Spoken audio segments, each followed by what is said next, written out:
बिस्मिल्लाहिर्रहमानिर्रहीम। अस्सलाम वालेकुम। Welcome to best my kitchen. उम्मीद है आप सब खैरियत से होंगे। अल्लाह ताला हम सबको अपने हिफ्ज़-ओ-मान में रखे। ऊपर से क्रिस्पी और अंदर से बहुत ही क्रीमी हमारे चिकन वेजिटेबल कबाब हैं। बहुत ही लजीज और मज़ेदार, देखिए रेशेदार हमारे कबाब बने हैं। तो टाइम वेस्ट किए फटाफट से हम कबाब बनाते हैं और इन्जॉय करते हैं। तो इसके लिए मैंने आधा किलो गोश्त लिया है। आपको बोनलेस लेने की कोई भी ज़रूरत नहीं, मैंने बोन्स के साथ लिया है आधा किलो। 2 बे लीव्स डाले हैं, हाफ़ टी स्पून नमक डाला है और 1 टीस्पून मैंने जिंजर गार्लिक पेस्ट डाला है और 1 गिलास पानी डालकर हम इसको आधे घंटे के लिए मीडियम लो फ्लेम पर पकने के लिए रख देंगे। और जब ये गल जाए तो इसको हम श्रेड कर लेंगे। आलू मैंने लिए हैं आधा किलो और इनको बॉयल कर लिया था।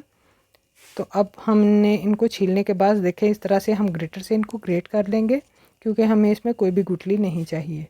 तो इनको एक साइड पे रखते हैं। अब आ जाते हैं जी अपने एक फ्राइंग पैन लिया है और इसमें तकरीबन 3-4 टेबलस्पून मैंने कुकिंग ऑयल के डाल दिए हैं।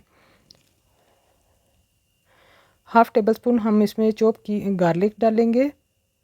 आप चाहें तो उसको मोटा मोटा कूट कर भी डाल सकते हैं और अदरक नहीं डालेंगे, बस हम इसमें गार्लिक का इस्तेमाल करेंगे। तो अब इसमें डाल देते हैं हरी मिर्चें, जो कि रेड वाली थी मेरे पास, और तकरीबन 4 हरी मिर्चें हैं जो मैंने चॉप करके डाल दी हैं। इनको थोड़ा फ्राई कर लेंगे ताकि इनका कच्चापन ख़त्म हो जाए। और अब एक मीडियम साइज़ प्याज है जो मैंने चॉप कर लिया है, इसको भी हम डाल देंगे और इसको हल्का सा फ्राई कर लेंगे। हल्का सा सोते करेंगे, इसका कोई भी कलर नहीं आना चाहिए, बस ये थोड़ा ट्रांसपेरेंट हो जाएगा और इसका कच्चापन ख़त्म हो जाएगा तो फिर हम बाकी की चीज़ें शामिल करते हैं। अगर आप चाहें तो चिकन जो है वो बोनलेस भी ले सकते हैं और एक पाव आप बोनलेस चिकन ले लें। मेरे पास बोन्स वाला चिकन था तो मैंने आधा किलो लिया है। तो अब हम चिकन को हमने बॉयल करने के बाद श्रेड कर लिया है और बस इतना ही पानी डालें जिसमें चिकन जो है वो गल जाए और पानी जो है यखनी है वो बचे ना, यानी कि उसी में ही खुश्क हो जाए, तो हमारा चिकन का फ्लेवर बहुत ही अच्छा रहेगा।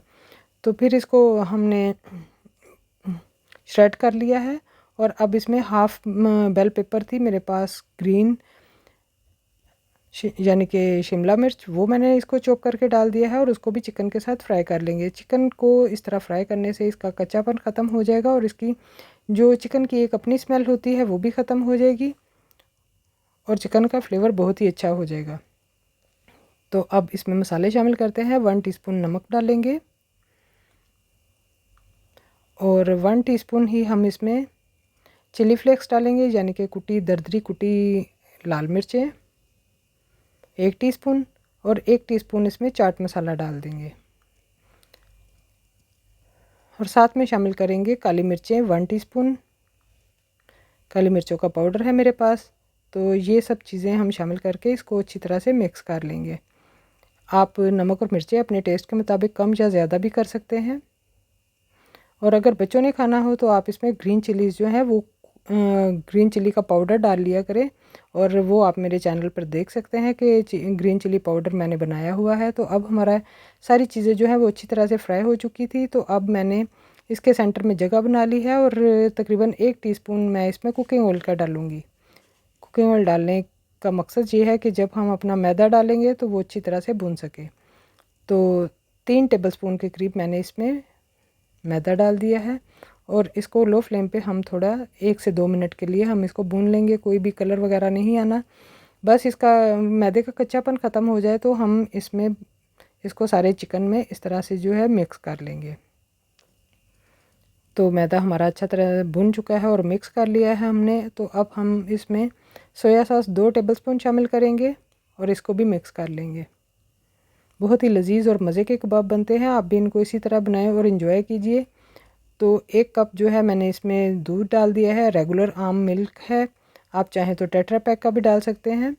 तो जब मैंने दूध डाला है तो मैंने आग बंद कर दी है, क्योंकि एकदम से ये ड्राई हो जाएगा और हमारा चिकन अच्छी तरह से मिक्स नहीं होगा। तो अब मैंने आंच को फिर ऑन कर दिया है और इसको अब हम अच्छी तरह से दूध को खुश्क कर लेंगे, ताकि जो हमारा चिकन है उसका मिक्सचर ड्राई होना चाहिए। ज़्यादा अगर सोगी होगा तो फिर हमारे कबाब भी सोगी बनेंगे। तो हम इसको अच्छी तरह से ड्राई कर देंगे और जब ये पैन को चिपकना छोड़ दे तो हम इसको निकाल कर ठंडा कर लेंगे। एक बाउल में मैंने निकाल दिया था ठंडा होने के लिए, और अब जो हमने आलू ग्रेट किए थे वो शामिल कर देंगे। आलूओं को जब भी आप ग्रेट करें तो आलूओं को ठंडा होना चाहिए। गर्म आलूओं को आप कभी भी ग्रेट ना करें, वरना इनमें लेस आ जाएगी। तो इसमें मैंने शामिल कर दिया है 1.5 टीस्पून ओरिगेनो लीव्स। आपके पास अगर ये ना हो तो कोई मसला नहीं है, आप मिंट शामिल कर लें। अगर वो भी ना हो तो आप हरा धनिया भी इसमें शामिल कर सकते हैं। तो नमक मैंने चेक किया था, मुझे थोड़ा कम लग रहा था, तो हाफ़ टी स्पून मैंने इसमें नमक का फिर शामिल कर दिया है। और अब नमक मिक्स करने के बाद हमने इसको हाथों को ग्रीस किया है कुकिंग ऑयल के साथ। और थोड़ा सा देखिए, इसको आप कोई भी शेप दे सकते हैं, चाहे आप गोल शेप दे दें, राउंड दे दें, या फिर आप इसको स्क्वायर दे दें, ओवल शेप दे दें, नगेट्स की शेप दे दें। तो मैंने इसको जो है नगेट्स की शेप दे दी है, कटलेट्स जैसी। तो अब हम इसको सारे मैंने बना लिया है और देखें कितने सारे माशाल्लाह हमारे कटलेट्स बन गए हैं। तकरीबन 25 हमारे कटलेट्स बने थे। और अब इसके लिए मैंने लिए हैं 2 अंडे और होममेड मेरे क्रम्स हैं। इसकी रेसिपी भी आप मेरे चैनल पर देख सकते हैं। और ये मैदा है, पहले इसको मैदे में कोट करेंगे इस तरह से, फिर हम इसको अंडे में जो है डिप करेंगे। एक्स्ट्रा मैदा जो है वो हम जाड़ लेंगे और फिर इसको अंडे में डिप करने के बाद देखिए इस तरह से कांटे से उठाएंगे तो ये जो एक्स्ट्रा अंडा होगा वो सारा उधर ही रह जाएगा। और हमारा कबाब जो है फिर हम इसको ब्रेड क्रम में कोट करेंगे। तो देखिए इस तरह से हमने इस पे अच्छे से क्रम्स लगा लिए हैं। तो क्रम्स लगाने से इसका फ्लेवर बहुत ही अच्छा हो जाएगा। आप चाहें तो इसको सिर्फ अंडा लगाकर या मैदा लगाकर ही जो है वो आप फ्राई कर सकते हैं। तो इसको स्टोर करने का तरीका ये है कि आप जब भी कबाब को रखना हो तो आप इस तरह से मैदा लगाकर इनको एक एयर टाइट बाउल में रखते हैं और ऊपर पॉलीथीन बैग रख के फिर आप इनको स्टोर करें, तो आप 3-4 दिन के लिए इनको स्टोर कर सकते हैं। तो आधे कबाब जो हैं वो मैंने फ्राई किए थे और आधे मैंने स्टोर कर लिए थे।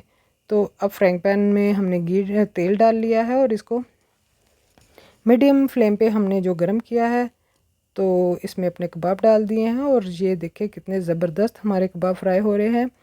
तो दोनों साइडों से तकरीबन 3-3 मिनट हम इसको मीडियम फ्लेम पे जो है फ्राई करेंगे। ज़्यादा तेज़ आंच पे एकदम से ये जल जाएंगे। और अब दूसरी साइड भी हम इसकी जो है वो फ्राई होने देते हैं। तो देखिए बहुत ही खूबसूरत कलर आया है, गोल्डन। और सारी चीज़ें तो पकी हुई हैं, सिर्फ हमें अंडा और क्रम्स वगैरह ही पकाने हैं। तो दोनों साइड हमारी पक चुकी हैं। तो अब इसको इस तरह से एक छलनी में निकाल लेंगे। आप चाहें तो इसको टिश्यू पेपर पे भी रख सकते हैं। तो देखिए हमारे कबाब बहुत ही लजीज बने हैं। आप भी इनको इसी तरह बनाएं और इन्जॉय कीजिए टी टाइम में। और लंच बॉक्स के लिए बेहतरीन रेसिपी है, बच्चों बड़ों के फेवरेट हैं। तो आप भी इनको इसी तरह बनाएं। देखें किस तरह से इसमें रेशे बन रहे हैं और बहुत ही लजीज और मज़े के कबाब बने हैं। जब आप बनाएंगे तो आपको इसकी फरमाइश आती ही रहेगी कि यही कबाब खाने हैं। तो इसको मैंने टमाटो केचप के साथ सर्व किया है। अगर आपको हमारी रेसिपीज़ अच्छी लगे, लाइक और शेयर कीजिए और हमारे चैनल को सब्सक्राइब कीजिए। दुआओं में याद रखिए, फिर हाजिर होंगे नई वीडियो के साथ। अल्लाह हाफिज़।